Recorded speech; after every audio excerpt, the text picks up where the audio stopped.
Roll call, too. Okay, let's do, okay, thank you. Okay, roll call, please. Mrs. Boynton? Here. Mr. Kennedy? Here. Mrs. Patterson? Present. Mr. Stevens? Here. Mr. Tench? Here. All right, stand please.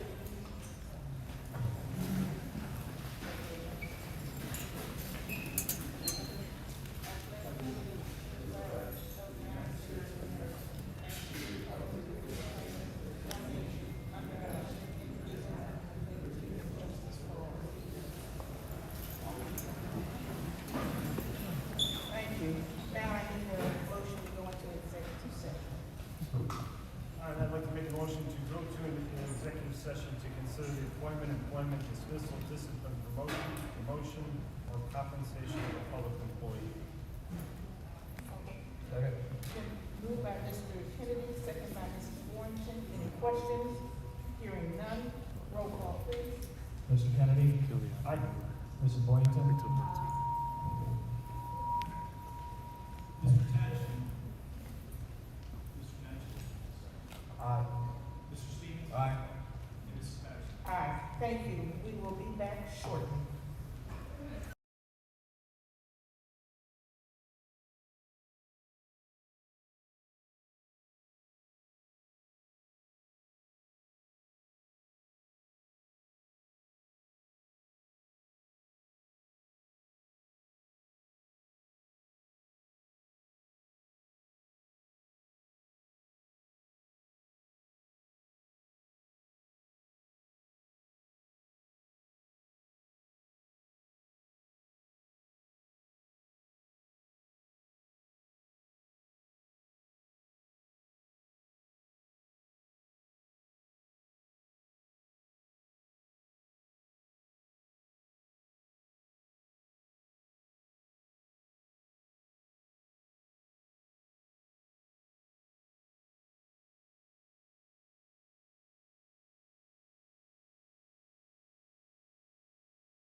moment to acknowledge the comments and concerns expressed by the parents at last night's meeting. I would also like to review some of our actions leading up to our decision to switch to remote learning. First, the three most expressed concerns that I heard last night included more communication, more transparency, and the need to be more proactive. I want to thank our high school team and district administrators who have clearly taken a great deal of time and thought into the proposed plan that they presented so courageously last night. I felt they did an outstanding job under difficult circumstances. The concerns have been received, and we are committed to improving in each one of those areas to better serve our families. In order to better obtain specific suggestions and ideas on how to improve, we will hold a forum for parents. I think it is important to also show the timeline of events that transpired leading us to where we are now. On 10/21, there was a fight involving numerous students on our campus. On 10/22, there was an incident at the football game in which a young man from another community was arrested for possessing a firearm. On 10/23, I sent a message to parents informing them of the incident. On 10/24, I followed up with another phone call informing them that we would be moving to remote learning for 3 days. On 10/25, a letter was sent to parents regarding student behavior. On 10/26, another message was sent to parents regarding the extension of remote learning.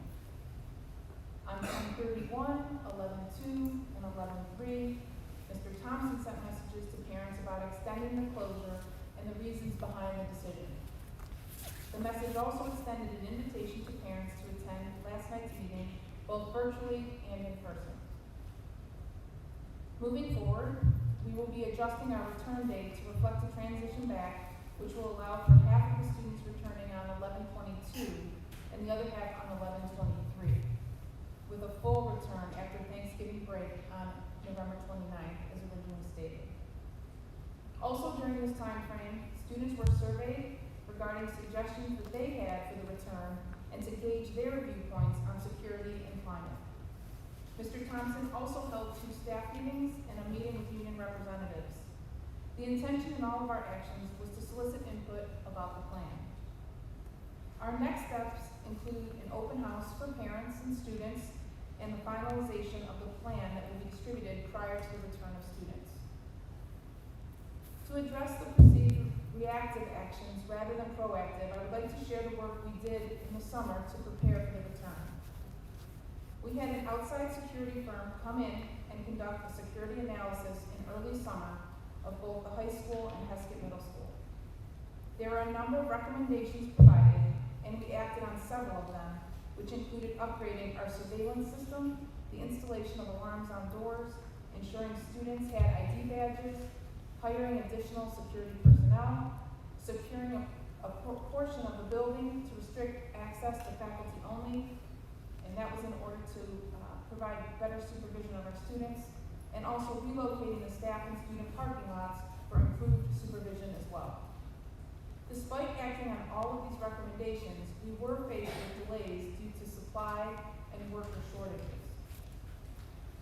We also piloted in the summer the 7 Mindsets SEL, which is social emotional learning curriculum, that is being implemented this year.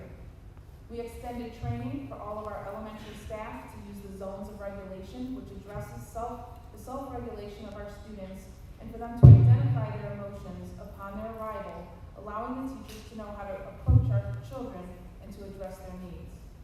Our secondary staff received an introduction on restorative practices for our students. We administered a social emotional screener to every student in grades K through 12. This tool provides us with the social emotional needs of each student. We then use this information to plan for interventions for students who may exhibit a need. I would like to end by extending an invitation to the number of parents who have approached me and requested that we work together to improve our district and to do what is best for our students. I have heard from you that it takes a village. I acknowledge that parents haven't always been perceived as partners, and we must be responsive to those feelings and work together to reestablish relationships that Mr. Thompson spoke of last night. Thank you. Thank you. At this time, it is audience participation. I have 13. Oh, okay, I'm sorry. Mrs. Wills, where are, there you go. Okay, we'll have Mrs. Wills present on our program of studies. Thank you. Thank you.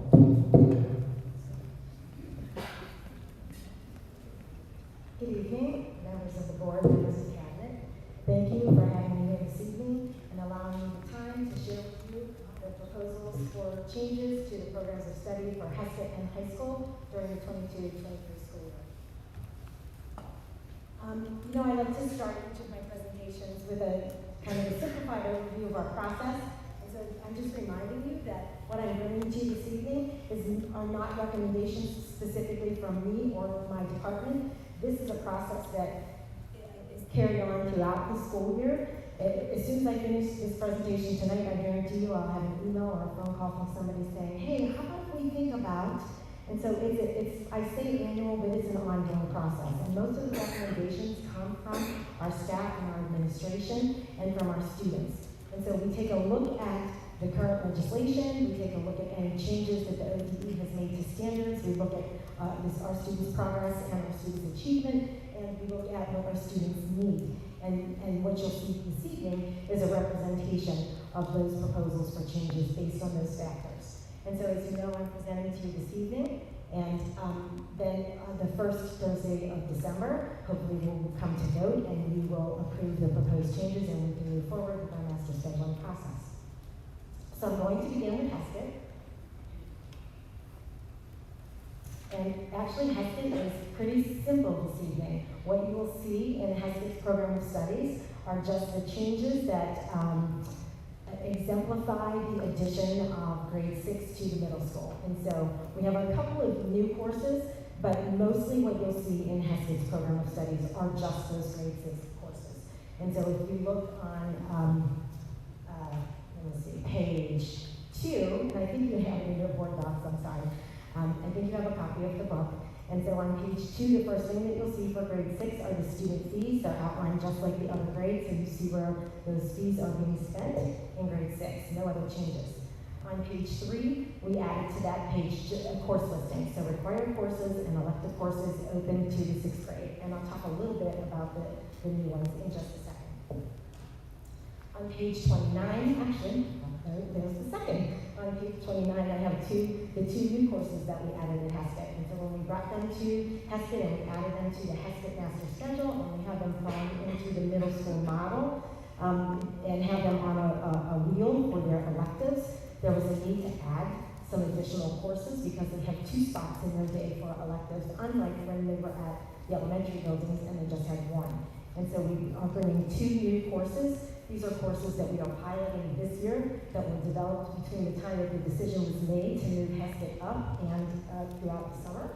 We have 2 courses. World Cultures is a recommendation. It's actually a course that allows kids to have some cultural appreciation. It allows them to see some diversity, to learn a little bit about their own culture and about other cultures as well. You've seen the graded course of study. I believe that it's on the agenda to be approved this evening.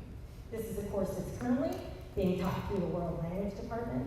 And actually, the way this will look for students, should they choose to go this direction, they would begin in 6th grade with world cultures, then they would move on as a 7th grader to exploratory language, and then they could move on in 8th grade to one of the actual first level high school world language courses. So they could take Spanish or they could take American Sign Language.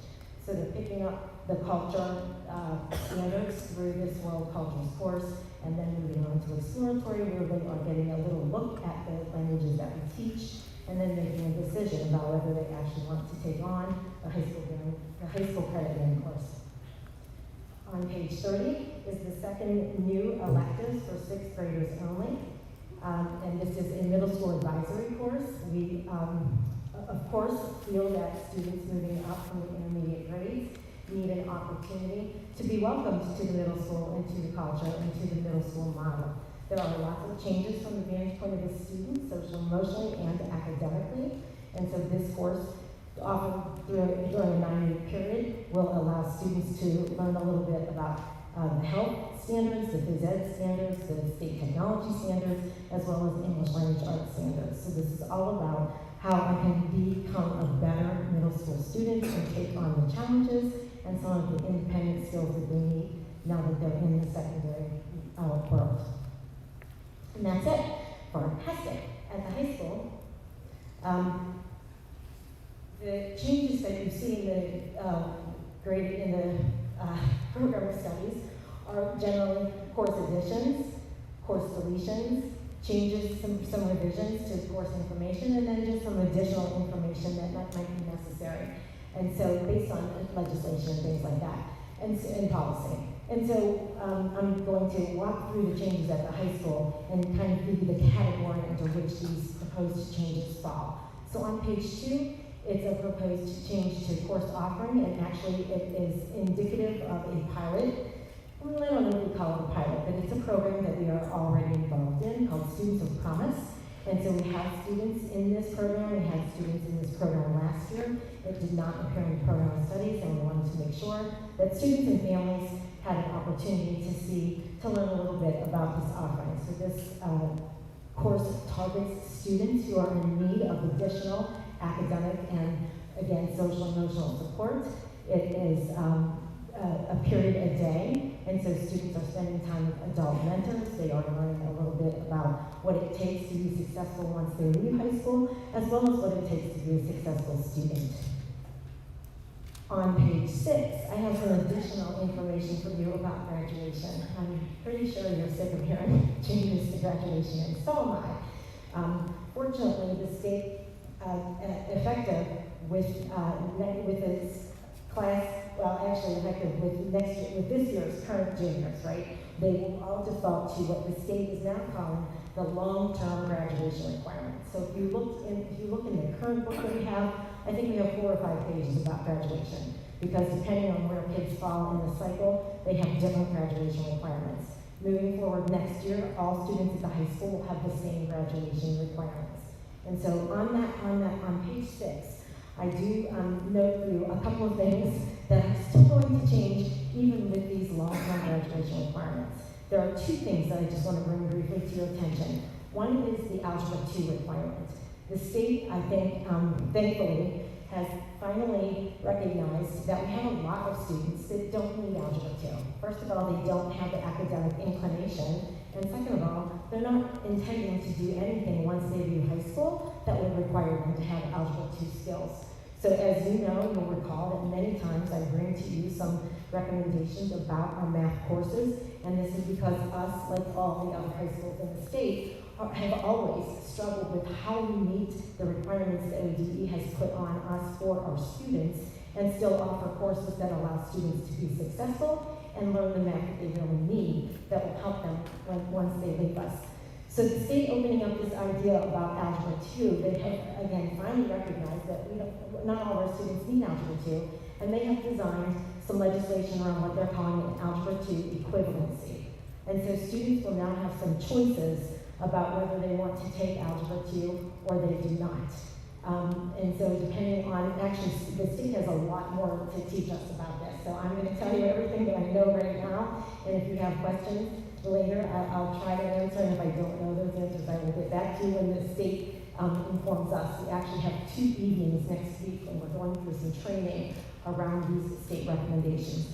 But they have, and I'll talk a little bit about it when we get to the math section of the book, they have identified some other courses that students can use in place of Algebra 2. And that would be their 3rd math credit. Recall that they need 4 math credits, and so the continued legislation is that 4th math credit still needs to have the level of rigor of an Algebra 2 course or beyond.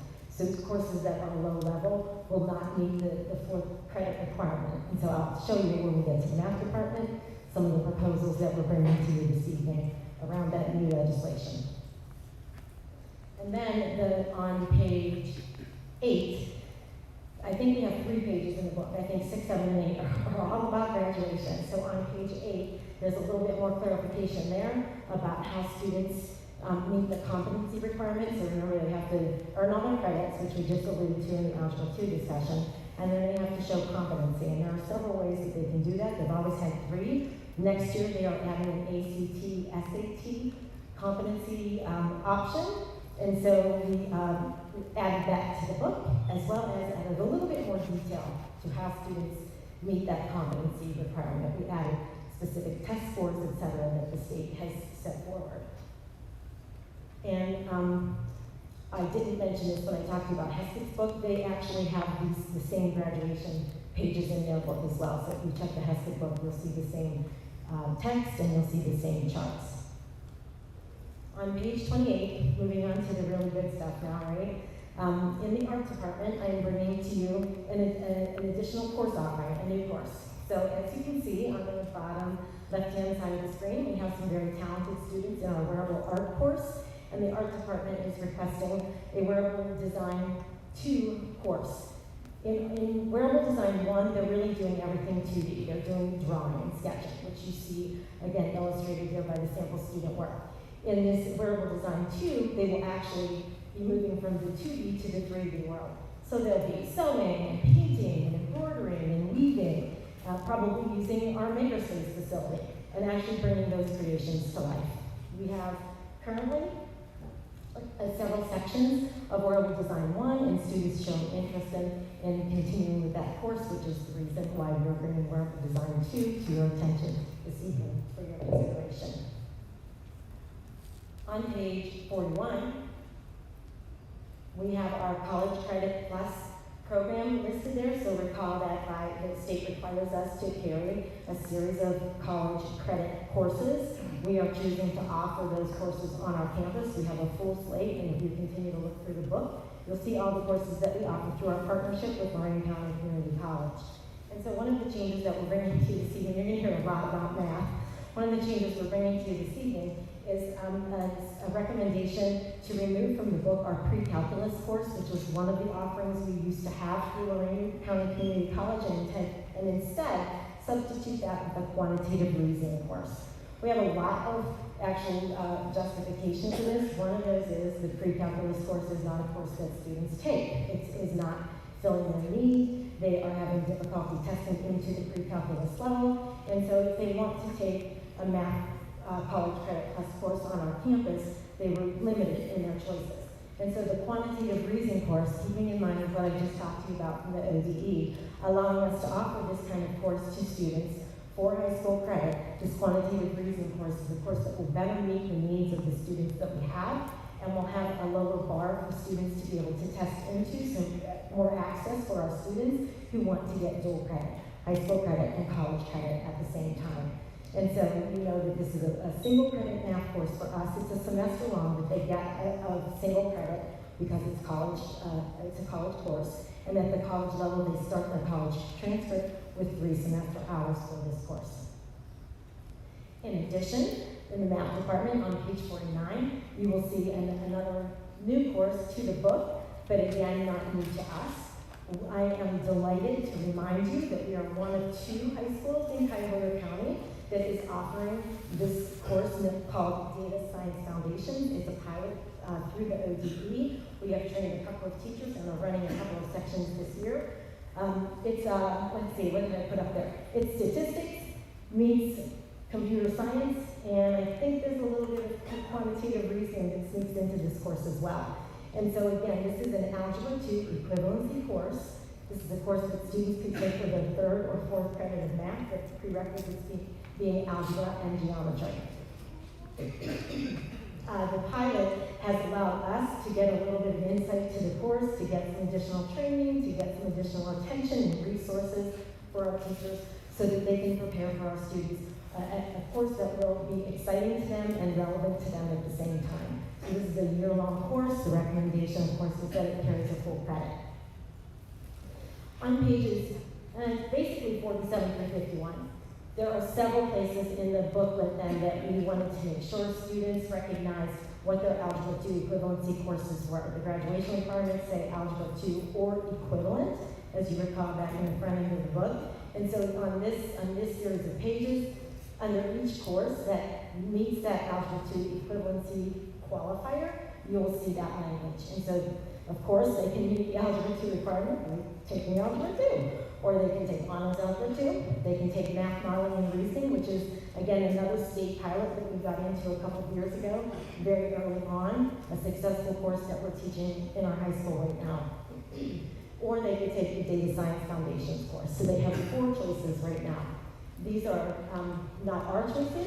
We can't determine locally an Algebra 2 equivalency course. All of those recommendations come to us through legislation. And then also, I think this is on the same page, on page 49 still in the program of studies for the high school, you might recall that we used to offer quantitative literacy and trig. The recommendation is that we remove those courses. Again, they can pick up qualitative reasoning through the CCP course. They can also get some qualitative reasoning through their data science course and actually through the math modeling course as well. And so it was redundant to continue to offer a standalone course. And trigonometry, again, not a course, when we were in the years of, you have to have some 4th-year credits for children, there were not a lot of choices that the ODE would approve. And so trig was on the slate. It was a difficult course for our students, not highly enrolled. They tried to avoid it and find other things to take. And so now with these additional choices of data science and math modeling, there's not a need to offer the trig. And so we are recommending to remove that from the program of studies and instead substitute in financial algebra. I took some notes I don't want to forget about. So as I did some reading about the financial algebra, and I think the state still again has some more information coming for us on courses like this. But this one's kind of the marriage of algebra and finance. So when we're talking about compound interest with kids, they'll be learning about exponents and algorithms to figure out what compound interest really means. So they're going to be learning about their own personal finance through algebra and graphing, which we're hoping, again, right, will be more relevant to them. This class would be a semester-long class and would run opposite the probability and statistics course, which would give them their full credit that they would need for a 4th year. On page 60 in the program of studies, I'm actually really thrilled to be bringing to you a social studies course addition. It's a psychology course. We send many children off to college, and they all are taking psychology in their first year. It's a difficult course. We hear that from our alumni, and so this course will allow kids to get a basic introduction to human behavior through the social studies elective. So it's a semester-long course in the social studies department. We only need 3 credits to graduate. 2.5 of those are mandated from the state, and 1/2 of the credit is elective. From the World Language Department on page 61, I'm sure you knew this was coming. We are bringing to you the proposal for Sign Language 3. We are offering Sign Language 1 in both Haskell and the middle school, and Sign Language 2 at the high school. In Sign Language 2 this year, we have about 120 students enrolled, and so we certainly are projecting that students will want to continue on to a third year in American Sign Language, especially those who are looking to go on to college, where our college is asking, in many cases, for at least 3 years of the world language.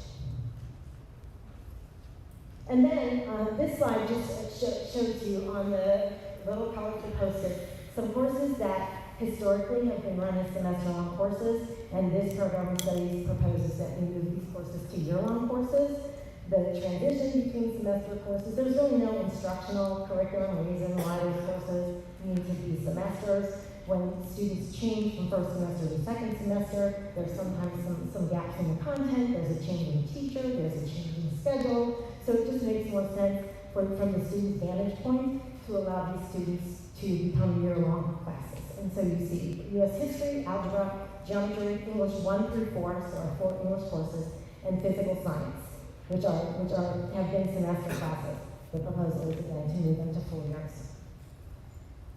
So again, just a quick reminder of the timeline. November 4th, here we are. I'm sharing with you the proposal. Hopefully in about a month, we will come back to the table and you will allow us to move forward with these proposals. Remember, I used to need about a month to get all this ready. That was why we did it out far in advance like this.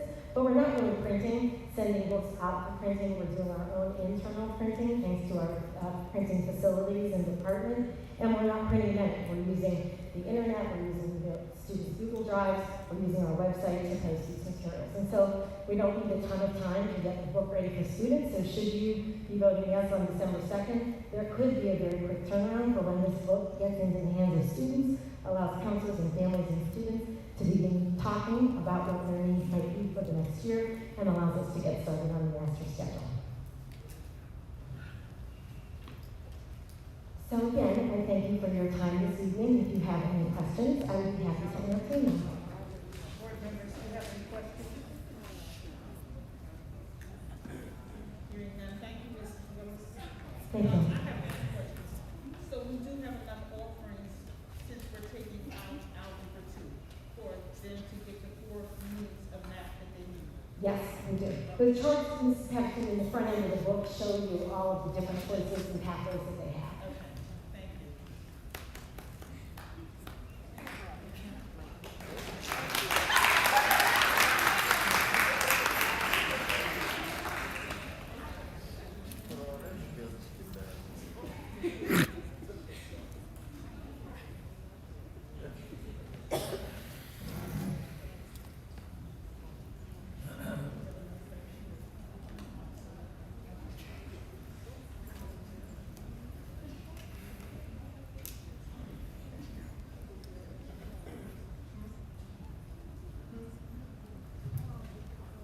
Yes. Audience participation. I have 13 cards here. Our general rule and our policy is 30 minutes, 3 minutes apiece. So that we can hear from every card that is here, I need a motion to move that we go to 2 minutes, and that will give me enough time for all of the people to speak. I have a motion for 5 minutes.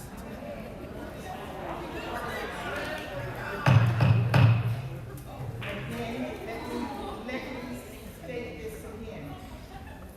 Our policy states for audience participation, we have 30 minutes. I have a number of cards here so that we can hear from every card. I am giving people 2 minutes that will give us our 30 minutes. Now, if you don't want me to do that, I can say, pick out the cards that I want and give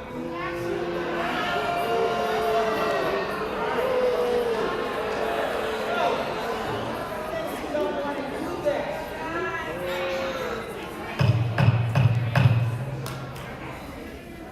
so I'm going to give everyone a chance. We will do 2 minutes. I have a motion on the floor. Did I get a second?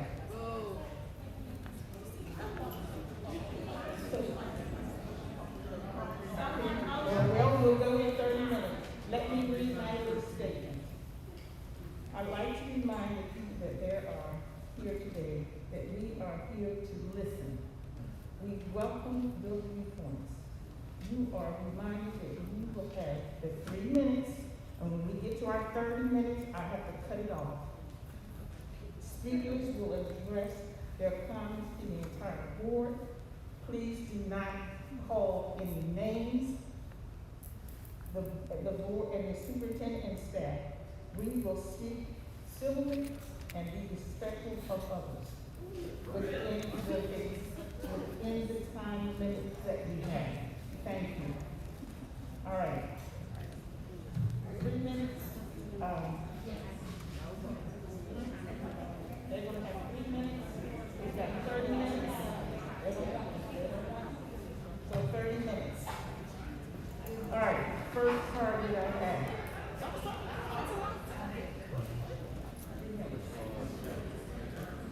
Terrence Brown, Community Initiative Program. Terrence Brown. Farming. Okay.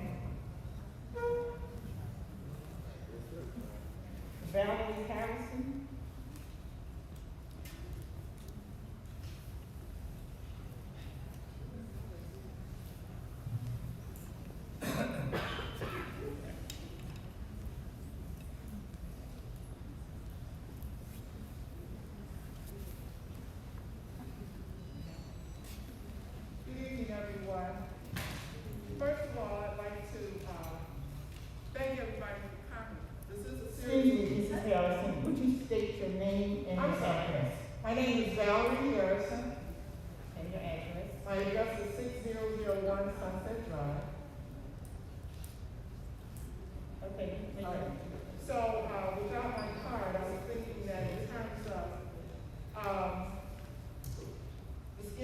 program, and these are just suggestions, because everybody at the high school, everybody at the middle school are not there to create habit or trouble. There are a lot of children and parents that send their children to the schools to learn. But then there's a small amount that children, they don't take the education seriously for their future. And I think the administrators and the teachers, they know who those students are. The other thing that I would like to suggest is a no tolerance or zero tolerance. So when you have someone that's in the classroom that's disrupting that classroom, they need to go, or put in a place where their behavior can be redirected. And the other thing is infractions. I have like 3 infractions, giving them the options to get their act together, if I can use that term. And on the 3rd, they need to be removed from the classroom. Because again, it's not everybody, it's not every child in that classroom that's coming in seriously to learn. But you do have children in there that you know who they are, come in, and they keep those other children keep the other children from learning. That's basically what I have to say. And the last thing, teachers are doing a good job, but don't be afraid. Be more creative in the culture that you are teaching, and that presentation that the young lady gave is great, but at the same time, you gotta be creative with it. Just not something on a piece of paper out of the book and saying what we're gonna do, but actually do it, but at the culture that you're teaching it at. Thank you. Thank you.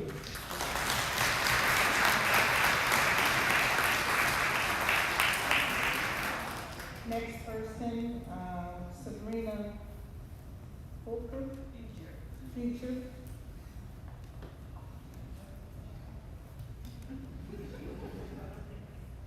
Thank you for being here, everyone. My name is Sabrina Future, and I live at 15 Charles Street, Bedford. I do not have any children in the system, but I am a concerned community, adult, grandmother who has kids that may be back into the system. My daughter graduated from Bedford. And I would just like to say, this problem is not just a school problem. We created this problem as a culture, as adults. Just for instance, what just happened here, how we waited, and then we can't get 3 minutes. Second of all, I ran a 10-court program at the YMCA with the late Harry Edwards, detective. And it was through Bedford High School, through Bedford Heights program. And that program was very successful. 90 to 95% of our children were successful. They had an alternative. Either they come to the program or they go to juvenile detention. When the YMCA left, the program left. So everything we're dealing with is a result of us not investing, not taking time to give our kids what they really need. Guns, mace, secured adults. If we can't deter their behavior without this other stuff, then something's wrong with us. And I would just like to say, I'm no longer there, but I would volunteer what they used to pay me to do, what worked, to come and help the schools, give our teachers and our children an alternative and teach them how to deal with their disagreement in a loving way, in a compassionate way. Again, it worked. I still have the United Way awards and just all of these things. I kept them, I guess, for such a time as this. So that's all I have to say. If you want something that works, call me. Because what we're trying to do, criminalize our kids, that don't work. Thank you. Thank you.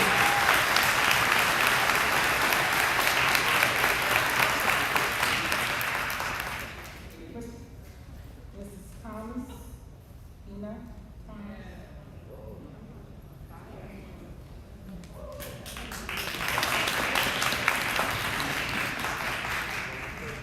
Good evening, my name is Ina Thomas. My address is 23025 Cannon Road.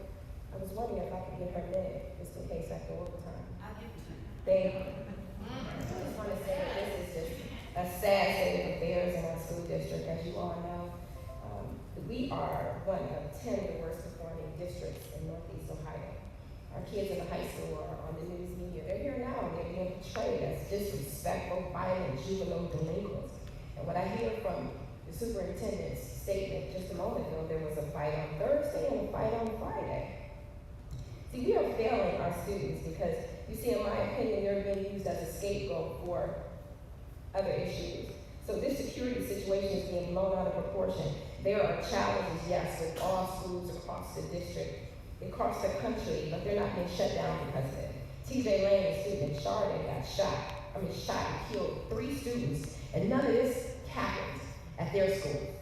The pandemic was a catalyst that simply exposed some of the real issues like poor planning, lack of emergency management. I found out last evening that there was an audit finding in April that there were gaps in our security system at our high school. Didn't know about it until last night. We started the school normal, no discussions, no action plans, no communication from our stakeholders. We are stakeholders in this community. So I want to go quickly over a timeline as well. So we started school in August. We had to shut it down, no air conditioning in our high school. So we're hearing about staffing issues with short staff here, short staff for teachers. We don't have that many cafeteria workers, bus drivers, security guards. We had about 3 or 4 max at our high school. So we started out that way. In September, our kids were sent home, our football students, our soccer team, our basketball team, they were sent home without communication. We didn't know when they were going to go back to school, what the protocol was for them to go back, and then after the fact, there's a communication director to come out. So that's that reactiveness. In October, there was an in-service teacher day. So the teachers were out on Thursday and Monday. Then there was some kind of exposure to whatever. There was an illness, short staff. So now the school is closed. So now they have virtual learning, but they didn't have virtual learning in September when our kids were sent home with no action plan. I want to speed this up a little bit. There's a lot of things that are going on in this district. In the middle of October, I found out that we have no gymnasium in our high school. And then there was a vote here, I believe it was last week, and then Mr. Finch, there was a superintendent, a board member that wasn't even here and present to vote on this. This is a problem. In the end of October, so then all of a sudden now we're out of school in November. So because of that, there were a bunch of parents, engaged, respectful parents in the community. They got together and decided to organize a peaceful protest. And then shortly after that, all of a sudden we get this parent meeting that was just called that we had last night, ironically the day before today. There are signs that we have that says our kids deserve better, they deserve a quality education, stop criminalizing our children. But the most powerful sign that came out was our superintendent must resign. So I asked about the rationale about it. This person was very passionate and justified in what she was saying. So I had to agree with her, but I also have to say that it starts with you all, the leadership here. Because we elect you to hold our superintendent accountable for everything that she was doing. So if we've been here for the last 7 or 8 years, you are part of the problem. So we have about 97% of our students that are doing the right thing, and only about, I would give it 3% tops that are causing these disturbances. But yet, they are controlling our schools because now they have shut the tone and they've shut everything down. 3%, that's at tops. So we all need to be held accountable. Our students, our teachers, our parents, the administrators, and you. So now I'm going to get to my question. Okay, your time is up. I'm going to get to my question. How do you feel about the state of this district currently? What responsibility does the board accept for all of their leaders, all of the chosen leaders that we have? How do you plan to turn this around, and how do you plan to hold those at fault accountable? And I'm going to address that to you, Ms. Allison, because you are the president of this board, and I would like to know what thoughts you all deserve. You all deserve to hear what your thoughts are, and how you plan on turning this around.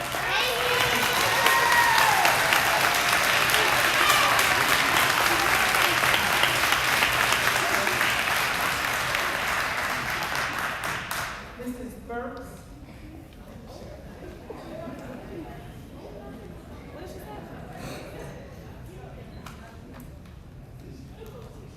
My name is Erica Burks. I live at 6025 Kimberly Drive. My question changed as I sat and listened to all the other moms, because as a alumni of Bedford, also play sports in Bedford, and I sit here and I watch as certain people have a negative attitudes, very rude, disrespectful, and we all are adults in here, all of us, except the young kids. Everybody is 18 and up, and in order to get respect, you have to earn it also. And it's a way to communicate to people for it to be heard. And I agree with some of the moms. This district has went down. And it starts with all of us. It's not pinpointing Dr. Seligo because it's not her fault. It's all of our faults. Because again, the board, from what I was told, is basically her boss. So if you allow certain things and you stand there and don't stand your ground to make things better, then you're held accountable as well. A lot of people have left the district. The high school numbers have went down. When I was in school 21 years ago, we had almost 1,800 kids. We're down to what, 850? Because you shut down the south side of the school, so that means there's no really that many kids there. So again, if you have a certain group of kids that are causing issues, handle that issue. Don't punish the ones that want to come to school and learn. I have a 9th grader who's been out of school, it's like my younger kids, for a year. School started back in August, and she's home again. So now she's into that laziness of when school starts back in a couple of weeks, I gotta get her back on the track of being in school, doing what you have to do. When I was in school, and if a certain group of kids fought, you got kicked out. 10 days, expulsion, and we came in front of the board. You held their parents accountable, and when they fought, Bedford police took you to jail from the high school and took you to the jail. Your parents picked them up. So what happened to all of that? Again, you're punishing the kids who want to learn, and the ones that do not find another option. Talk to their parents. If parents don't do anything, remove them from the district. Because this looks bad as a whole on the news, as being an alumni and being in the community. Because at this point, I'm thinking about removing my kids from Bedford and putting them in a better education system that respects us as adults and respects the kids. So when we all sit down and think about this, when some people, time is up, I'm going to vote some of you off the board. Have a great day. Thank you. Lucretia Mooney Maloney.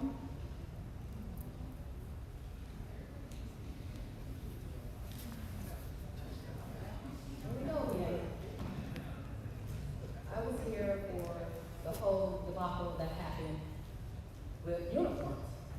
And at the end of the day, I could pass half my time to somebody else, because I honestly support the superintendent. I believe there's things that her hands are tied on, and just like the whole uniform situation, the buck stops here. It's the board. And I'm glad, hopefully, parents showed up on Tuesday to make their voices heard, because a million-man march means nothing if a million men don't actually vote. Because voting is the problem. They have been in power, and the power they have not used it wisely. I honestly believe we have an integrated board. For the youth of today that has to be a part of tomorrow's future, y'all have not kept up with the times. We are behind. Yes. I'm embarrassed to say that East Cleveland, Lakewood Heights, and the city of Cleveland have newer schools than we do. We're supposed to be a suburb. That's disheartening. But look at our tax money going to. It's to educate our kids. It does matter with the school building. It does matter with the curriculum. And it's a board. You vote. When something comes to your attention, it's either yes or no, and it comes from you. And the shame is, we have allowed y'all to sit in these seats and not answer. Y'all have not been held accountable for what y'all have and have not done. And y'all have not done a lot. And it's time for you to start doing your job. And it's time for us as parents to hold y'all accountable for doing so. And just like I showed up on Tuesday and made my vote heard, I know a few of y'all won't believe it. Thank you.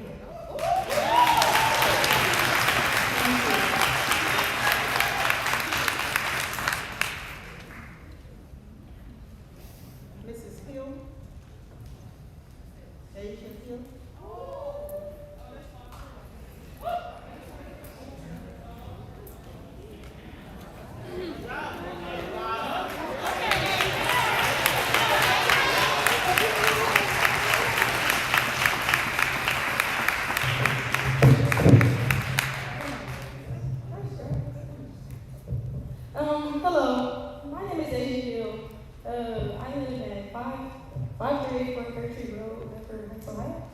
I am a senior at Bedford High School. I am actually the senior class vice president, and today I just wanted to talk about how this virtual learning has affected us and how last year, most of the school year was virtual, and it really affected us socially, our grades-wise, and mentally. And coming to this school year, we thought that it would be a regular school year. We would be in the school the whole year. We would have a regular football season, a homecoming. Everything would be completely normal. And we didn't think that things would be like this year. And so the decisions that are being made about the school, us being virtual again, and teachers having to change their lesson plans, students not being able to do the certain things that they have to do to get their work done, and not even wanting to join on the meets. It's not us. It's not us. We swear it's not us. I'm so sorry.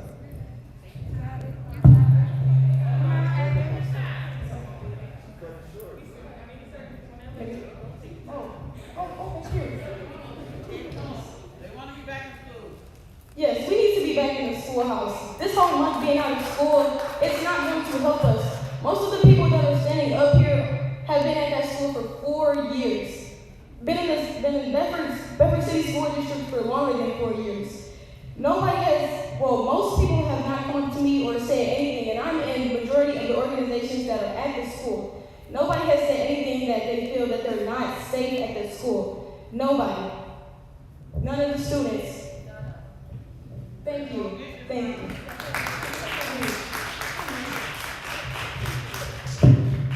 My name is Kennedy Bell. I just want to say, when that parent was talking, she had a minute 30 left, so I'm going to expect that at minute 30. I live at 1605 Living Road. I live with my mom, in the back. Aside from what's going on with the kids, y'all hired horrible people to come and teach us how to school. I've been living in Bedford my whole life. I've been going to Bedford my whole life, and the only time I've ever felt safe at a school is at Central and Columbus. When I got into Heskett, it ain't no reason I should be looking at 30-something, 40-something, 50-something teachers, year-old teachers in my face want to go at it with me like I'm a little kid, like they're little kids. That's not how it goes. I'm a senior in high school now. Y'all staff, y'all security guards, y'all talking about security, medical detectives. You can't hire no security guards that want to get in my face or another kid's face when it's a problem. You're supposed to have people that's there to diffuse the problem, not make it worse. And that's exactly what y'all have now. Y'all teachers, they talking about graduation requirements. I ain't never got one. I've been up in here. They talking about web design too. I wanted to be a fashion designer. Can't do that no more because this class didn't progress. What does that do for me? Nothing. Y'all adding all this stuff for all these kids and not helping us. All the teachers that's there, like I said, they're not diffusing problems. Y'all are way too old. Now, like I said, when y'all get security guards, I'm still talking. When y'all get security guards, y'all got security guards. You want to bang on the devil? That's what they doing with us. They get in our faces. How y'all gonna make the problem worse when as teachers and as security guards, y'all not tripping nothing? And I get it starts at home. When you got parents that's not doing what they doing at home, it's your job as a staff, a teacher, or wherever else you are in school to help that kid if they're not doing what they need at home. And that's not what's happening right now.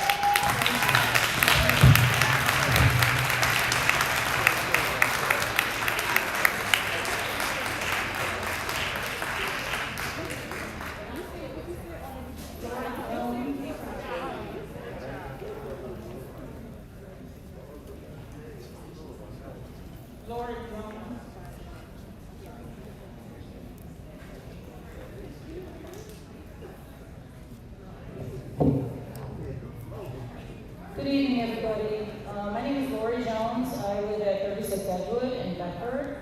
I currently am the president of the Bedford Band and Orchestra Parents. I have worked with many groups over many years within the schools. So I've seen a lot of situations with a lot of students. Oh yeah, start the time.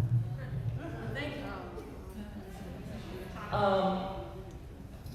I appreciate the teachers and the staff and the board and everything they do. I volunteer in the schools and see what they deal with on a daily basis. My oldest is a teacher in the district. I hear what she deals with on a daily basis. And it's not fair to the teachers who have their hands tied because of situations that everyone's afraid to talk about and everyone's afraid to deal with, and let's not hurt anybody's feelings. If there are kids that are a problem in the district, like the young lady in the tie dye said, I'm a graduate of Bedford High School.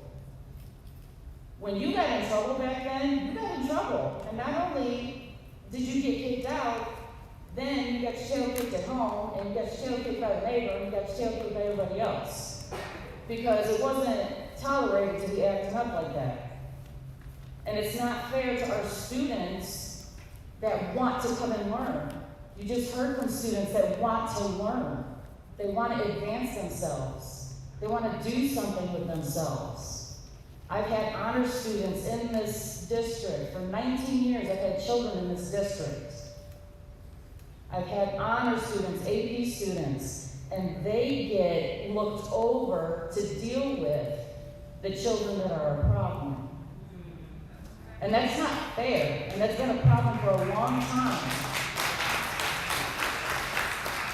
And I've never really spoke up about it. I've talked individually to people, but I've never spoke up publicly about that. And it's not fair to these students. We are producing awesome kids.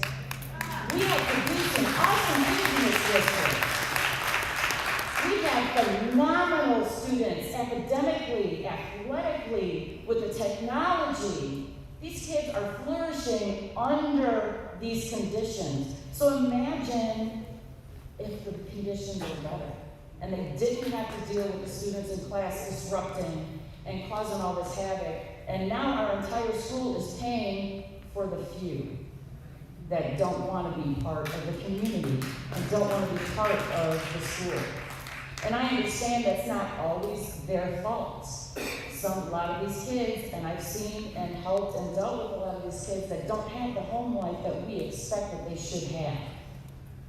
So they haven't learned it, and unfortunately it falls in our hands to help them. But we need to put the programs in place to help these students, and then if at that point they don't want to be helped, then let them be dealt with.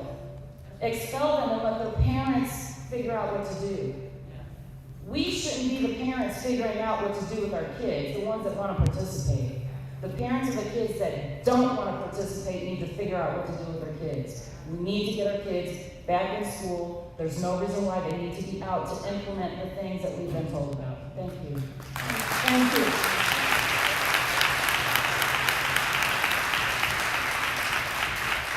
Ms. Duncan, please, Duncan.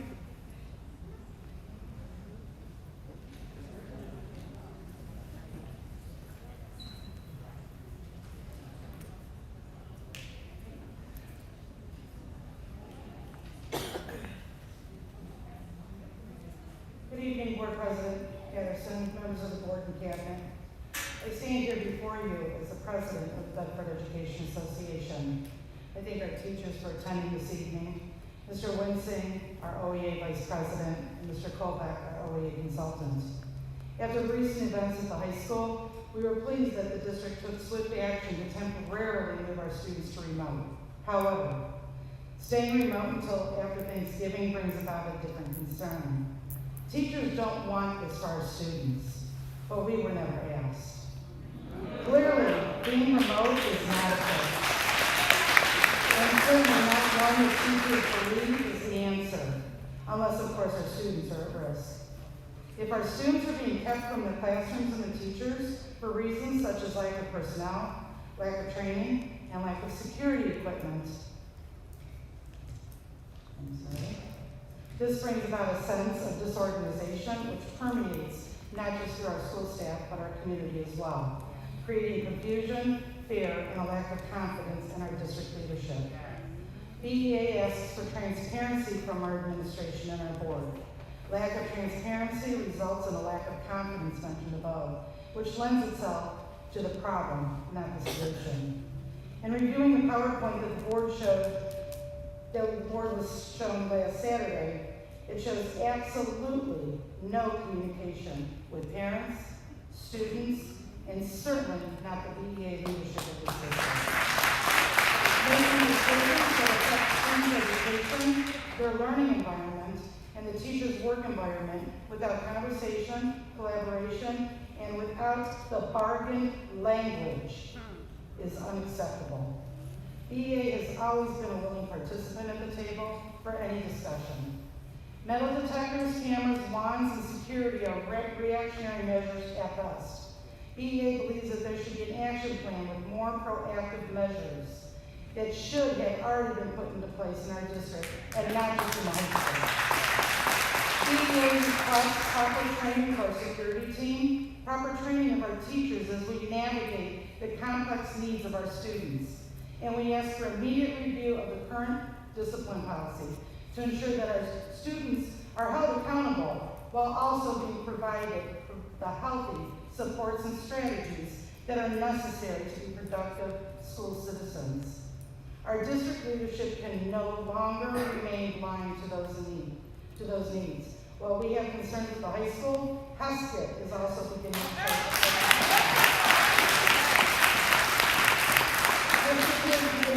stresses as well, yet again, no discussion has been had. BEA believes the proactive plans for all buildings should be in the works, rather than waiting to be reactive once again. BEA asks the district formulate a comprehensive action plan that has long-lasting components that encompass the safety and security of all of our students, pre-K through 12, without disrupting their education and sending them home. To create lasting change, we can ask that you equally prioritize social and emotional learning, and while being alongside with accountability for poor behaviors and the expectation of good academic achievement. Please know that BEA and all of our teachers are here to be at the table with you as partners in solving this problem. Just let us know when you want to speak.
Pretty much like you stated, a lot of the parents have said a lot of the concerns. I just want to just kind of bring light to a couple of dates myself, as far as when we were giving out dates, as far as the incidents that happened that caused this decision.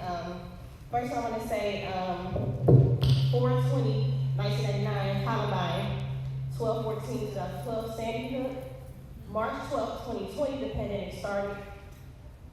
February 2021, the children returned back hybrid, and August 24, 2021, the children all returned back to school. And I'm saying those dates to say that there was plenty of time for these actions to have been put in place.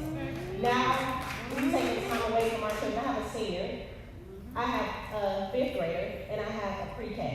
So I'm at the point where I don't even know if I want my pre-K son to go through Bedford, and I'm thinking of taking my 5th grader out because I do not want her to go to Hesky.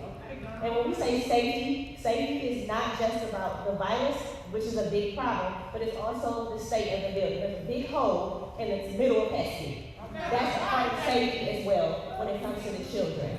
And that is something that has not been addressed as far as like the leaking in high school, and now they have no gym. This the leaking didn't just start at one point. That leak had been going on for a period of time for it to damage the gym floor. Now those children have to go to another school to play their sports, when we have a school here where they should be able to play their school sports. And really quickly, I also want to just one more thing as far as the SEO that they were talking about at the parent meeting for the children. This is supposed to be emotional support for the children. I have never met anybody in this particular group of people. And I say that personally, my daughter, my stepdaughter and my fiance were killed, Paris Bradley and Paul Bradley. The only person that came to me was Mr. Walters. He was at my house where the yellow tape was at. And not to mention, when we talk another problem, when we talk about residency, instead of harassing people that actually live in Bedford, take the time to find out the people who don't live in Bedford that are causing the problem. Because 3 weeks after that incident happened, I say, you all, that's everybody kicked my children out of school. I had to fight because who would want to stay in the house after an incident like that? I even emailed Dr. Sutherland about it. Nobody did anything. I didn't have the energy to fight that fight at that moment because I was in the fight of my life. But right now, I'm in another fight of my children's life once again. So I stand here saying that something needs to be done because over those 3 years I have gotten stronger and I fought that fight and I'm ready to fight the fight when it comes to my children. Thank you.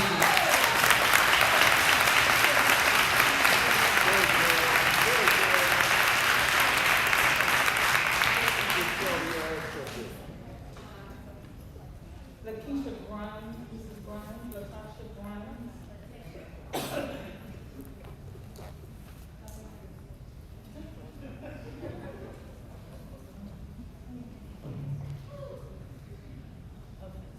Hello, my name is Latasha Grimes, 863 Wellman Street, Bedford, Ohio. So I just wanted to speak on, with my question, communication between the district and parents have been less than ideal. Students at many times are aware of events, issues, and additional matters well before parents are.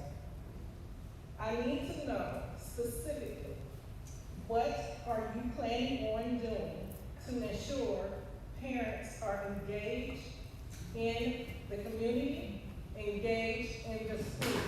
What are you doing to ensure students and parents are aware of what's going on?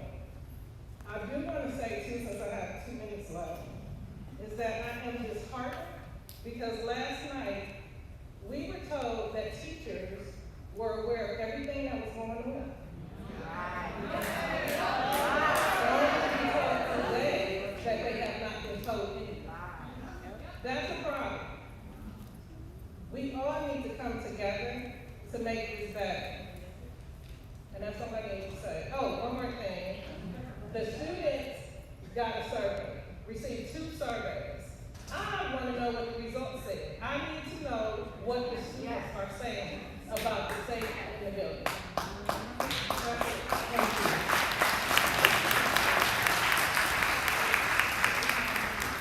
you. Ms. Candace Williams.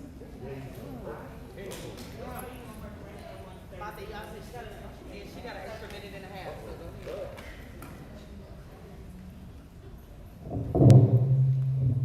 Candace Williams, 7317, Wright Avenue, Oakwood Village. We are all, as parents, community members, local government, teachers, administrators, superintendent, and the board, responsible for the state of emergency that our entire district is in. To the board, our district has been in decline for several years. How many times has the superintendent been evaluated? By which board members? And what were the results of those evaluations? Leading a district requires many skills.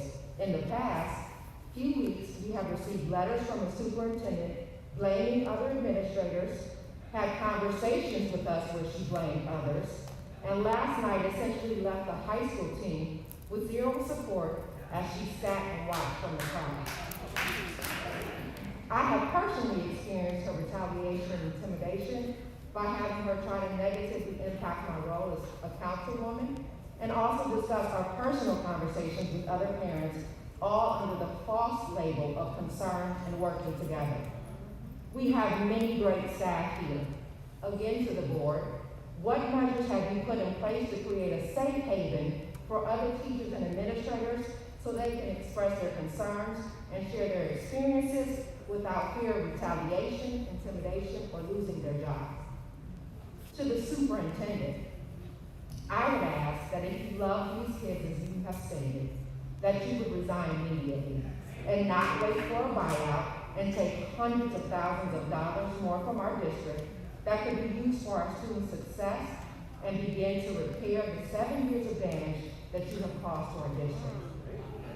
Parents and teachers are in support of your resignation, not because you are white, not because you are a woman, not because of your lifestyle, but because you have created an environment of chaos, distrust, micromanagement, and ineffectively implemented your own strategic plans, and we do not see any improvement in the outcomes.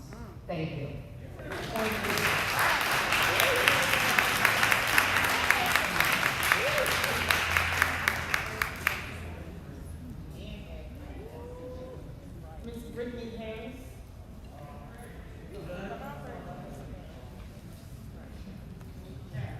Hello, my name is Brittany Harris. I address 7235 Millbury Court, Oakwood Village.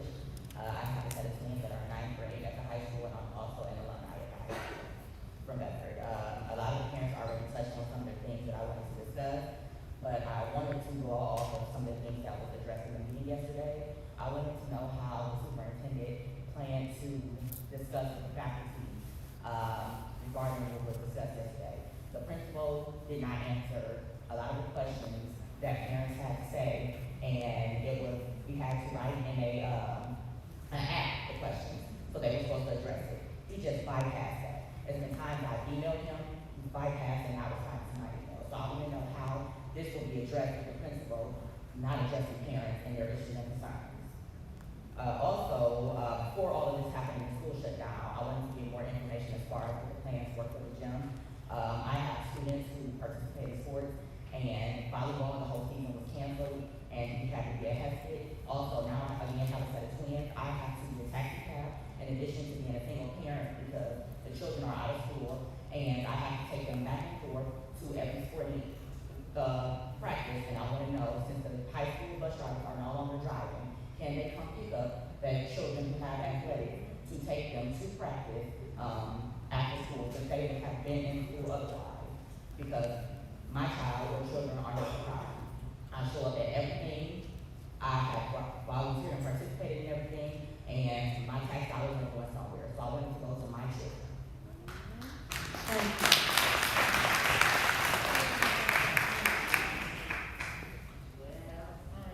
Moving right along, 4.0, the consent agenda. Ms. Patterson, if you don't mind, I would like to say, parents, those of you who spoken out, thank you very much for your comments. Thank you very much for coming out and speaking your concern and just genuine about what's needed. I just wanted to thank you for coming out, and I appreciate that. I didn't want to move forward with the agenda without thanking the parents coming out and speaking out.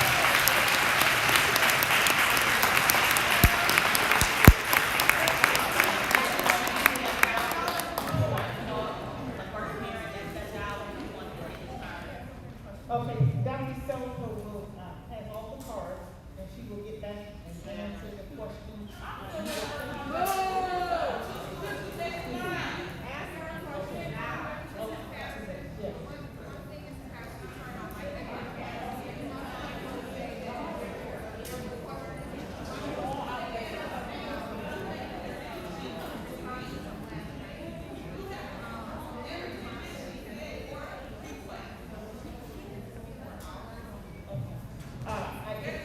I was just told that from the meeting last night, Mr. Thompson will get back to all those questions within the next 24 hours. But he was there and he walked off and asked me a bunch of questions. That's Okay.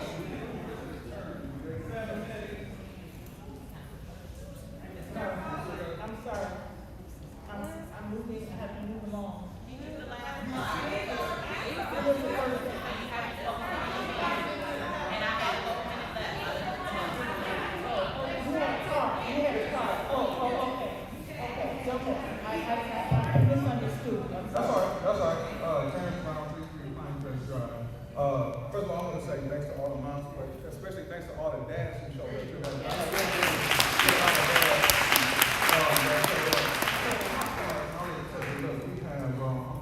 We really need a community initiative program, right? And the reason we need one is because I'm just sitting around looking at the body language, and it seems like none of you want to be here. So my thing is, I don't know where any of you guys are from or where you live right now, but here my question is, how can you have a heartbeat on Bedford if you're not in Bedford? You understand what I'm saying? Like, you guys go off to wherever you guys live from, Hudson, Stone, wherever. But my question is, if you're not in the community, then how do you understand the community? And so a community initiative program would be great to get with you guys, the parents, so we can get with the kids, come up with a plan together that would help everyone. Let's just off the parents, let's just off the staff, the board members, because that's what we really need. We don't need someone that's not from the community telling us what we need to do. It should be what we say we need to do. All right, that's my time. Okay, let me clarify something. Go All of us live in one school community. All of us. I just said I don't know where you're from. But I'm saying, all of us live in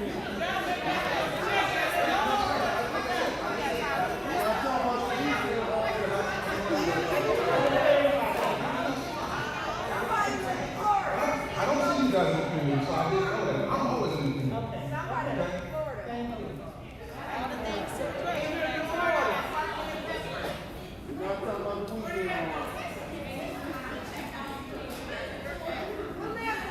We're at 4.01, consent agenda.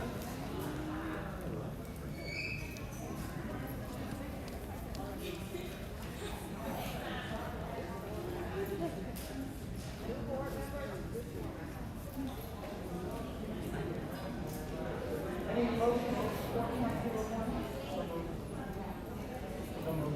It was moved by Mr. Kennedy, second by Mrs. Boynton. Any questions?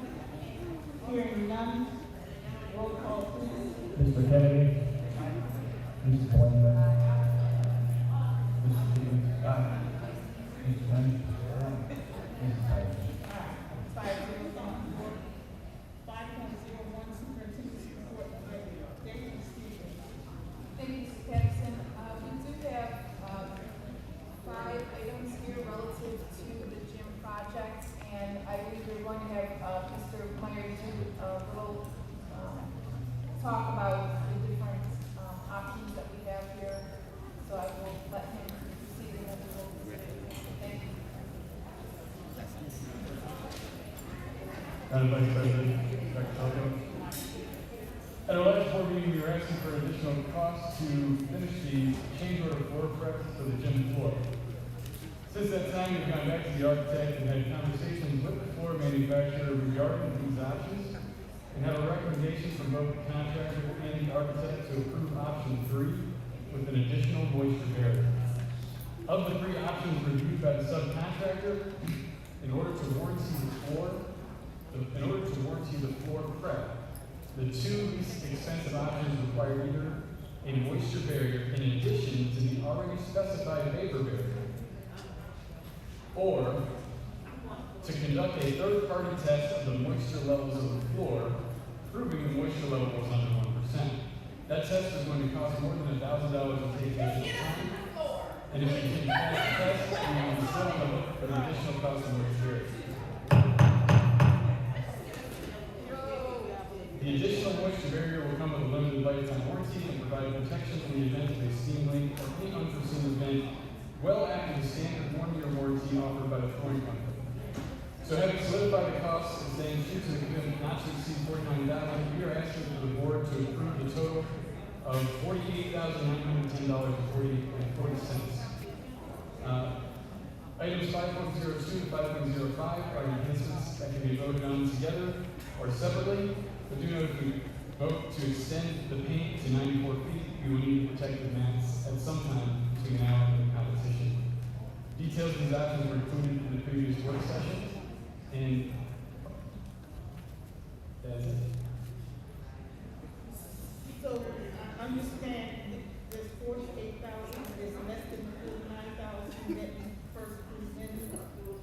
That's correct. That is the final.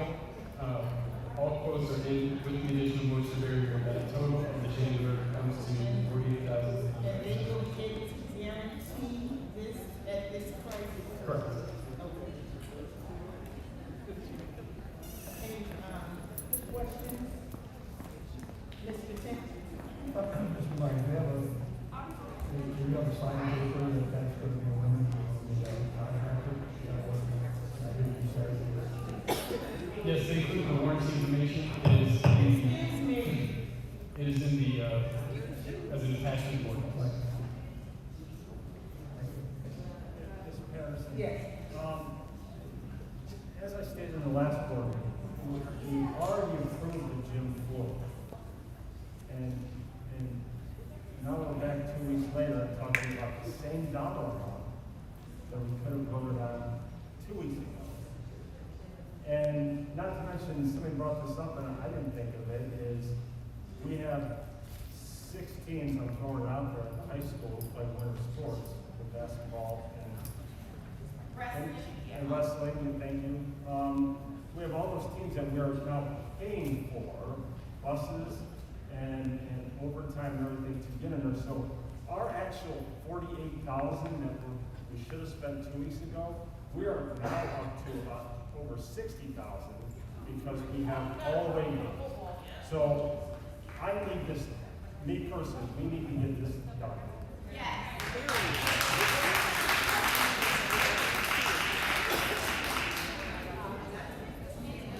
You are right. We do need to get it done. But I want to go back to 2 weeks ago.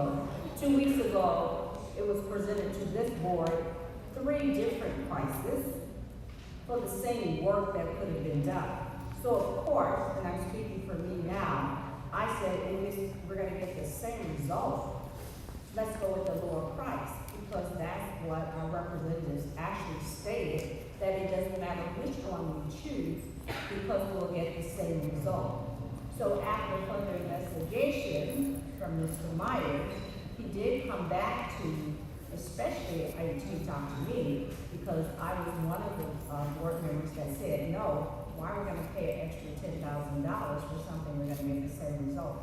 And now, and I hope everybody heard this, because I really wanted to hear why someone would come and present to the board 3 different prices and getting the same thing. I did not even think about that. So, Mr. Myers did come. He did come, and he said that it cannot be done, that they would not warranty the floor if we went with the lower price. So I wanted to make sure that that was out there, because I would never not approve something, especially if we haven't done the process already. But if we're going to get the same result, then why are you bringing us 3 different prices? So that's why I had to question that, and I will continue to question things like that. And secondly, and I think Mr. Stevens can speak on this, but when we were talking about all these different amounts that are incurring, it was not just $10,000. So there was a much greater amount that we were discussing. And we wanted to see improvements in the buildings that are currently existing buildings, because as some families and people spoke of tonight, we need to have some work done on our buildings. So we are going to tear them down eventually, I hope. But right now, we need something right now, because it is not conducive to learning when our children have holes in the building, when the place is dirty. So that's why. So Mr. Myers, could you please speak on what you're planning on doing to at least rectify some of those problems in our current buildings? Thank you. Thank you for the opportunity. As we look at master facilities planning, there is going to be a delay between now and the time we can get you built. And so as the board expressed several weeks ago, we've already begun to look into those concerns, specifically with the leaks at Heskett, with the appearance of the main entryway, the paint at the high school, the condition of the lockers.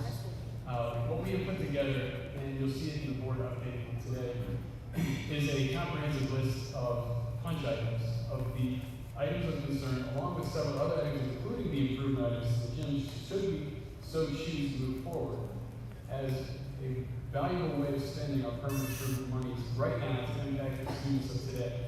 When we talked with TDA, our architect, about when it might be feasible to tear down high school, that could be several years, which could be an entire generation of high school students who should not have to be subjected to leaks and, as we call it, the Pepto-Bismol, or maybe you call it paint, or the damaged lockers. So we are going to address all of those. And in that list that you had was really our first draft of that. Myself and our foreman, Mr. Stevens Jr., is also going to be taking over, taking charge of getting those things done. So as we move forward, I invite you to please take a look at that list of items, and we would like to publish those as soon as we can, so that the community can also see where this current improvement money is. Those will be in our Friday notes or? Yes, they were sent to you today. Excuse me, Ms. Thank you. I can appreciate you coming up and saying what plan you have, and I'm going to continue to say, this has not just happened. These leaks and all these things just did not happen overnight. This has been one of my pet peeves for the last year or two, when it was supposed to be done. What did we do over the summer? And what did we do when we did not have anyone in the building to take care of these things? And I just got to bring it out. I just got to bring it out because we allowed this to happen with the previous administration who was here. We allowed that to happen, and they were not accountable before they left. And this should have been done before that, including the safety procedures. I'm talking about it all. So this should not have happened. This is not brand new, and they were not accountable before they left this district in order to get those things done and prepared. So we're going to be able to take care of those things. I certainly hope so. So the whole is not a safety issue, is not a safety issue. He's giving a report. Yes, I would just say the items that we have on the list are a great start. It's not finished, but we want to see action on those items as soon as possible. You're talking about in the school district. Correct. We're working on making those things happen within the next, starting with those projects in the next couple of years. All right, now back to the gym floor. I need a motion. Are there any questions on the gym floor? And the additional cost of the 49 was 48,000.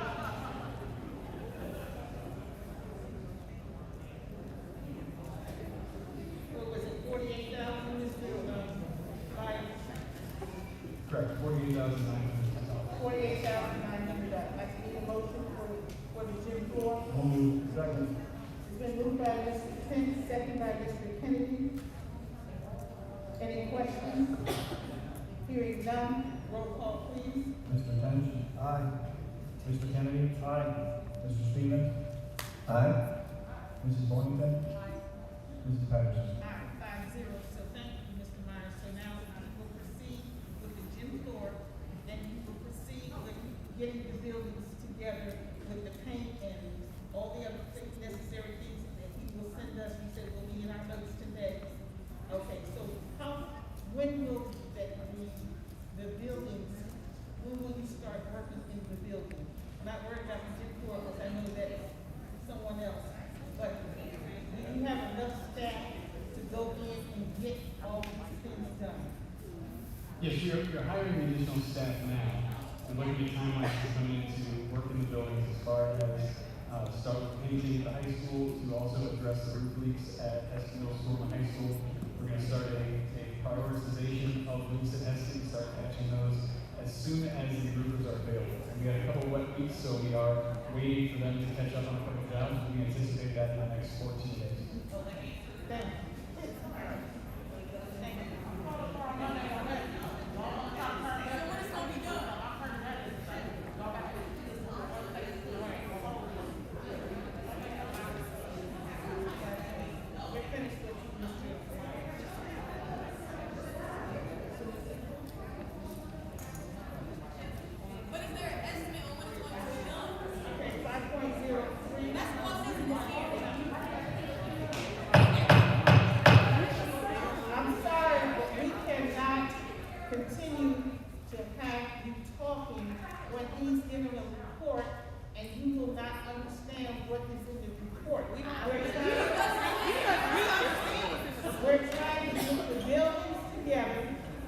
You talked about the links, you talked about the logs, and that's what he's addressing.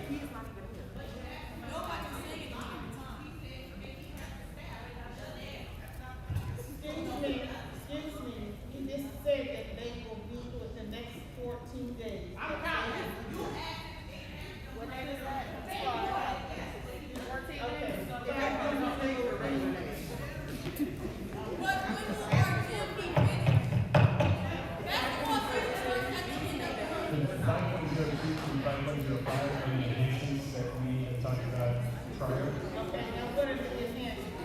So the first enhancement is the repainting of the gym floor lines from 84 feet to 94 feet. In addition, we installed mechanical backboards that will be mounted on the ceiling. 5.03 will be protected mats so that by expanding the gym floor to 94 feet to protect the students that would have to go out of bounds. 5.04 is the, I believe, lighting to add LED lights in the gymnasium. 5.05 will be paint, so we can paint gymnasium prior to. And is that the 32,000? Yes, the prices are there.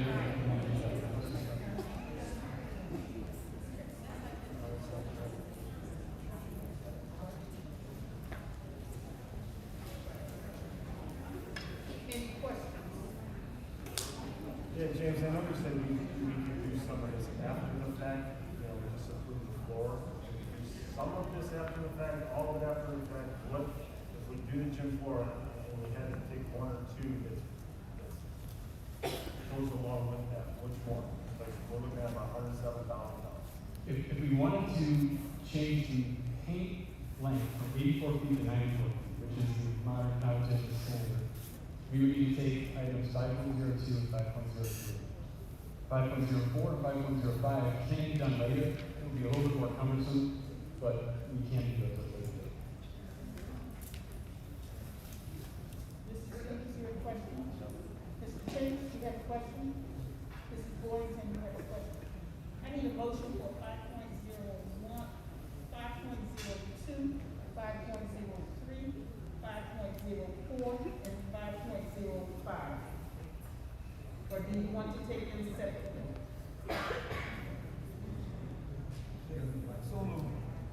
Okay, it's been properly moved by Mr. Tench. I need a second. Second.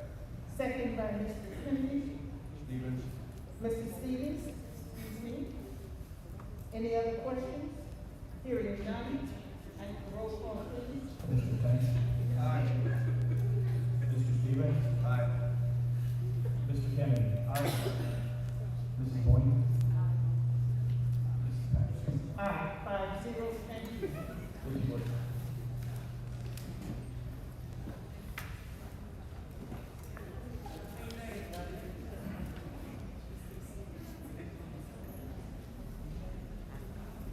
Okay, we have a second reading of the, board policies. We're going to vote on these tonight. I hope you've gone over them.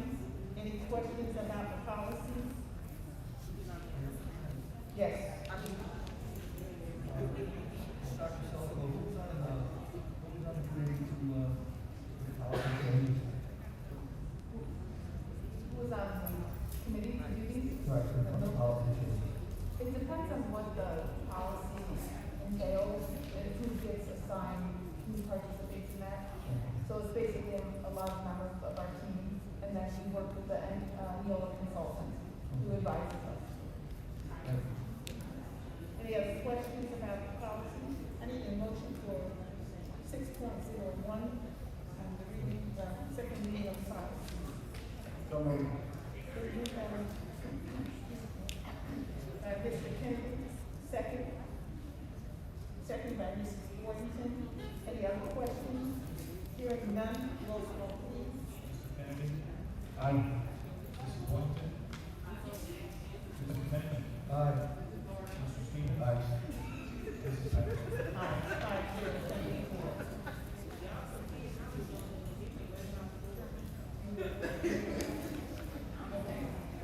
I need a motion for adjournment. So moved. Moved by Mr. Kennedy. Second by Mrs. Boynton. Questions? Hearing none, roll call please. Mr. Kennedy? Aye. Mrs. Boynton? Mr. Stevens? Aye. Mr. Kent? Aye. Mrs. Patterson? Aye, 5-0, thank you for it. Thank you. Oh, let me, before we adjourn, we have 3 new board members, and I'd like to introduce them. That is Mr. Akins, Mrs. Birch, and Mrs. Macklin. Congratulations to you.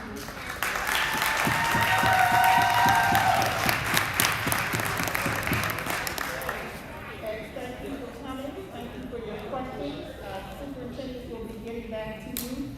We're anxious for your questions, and have a good, well, we'll see you, Thanksgiving and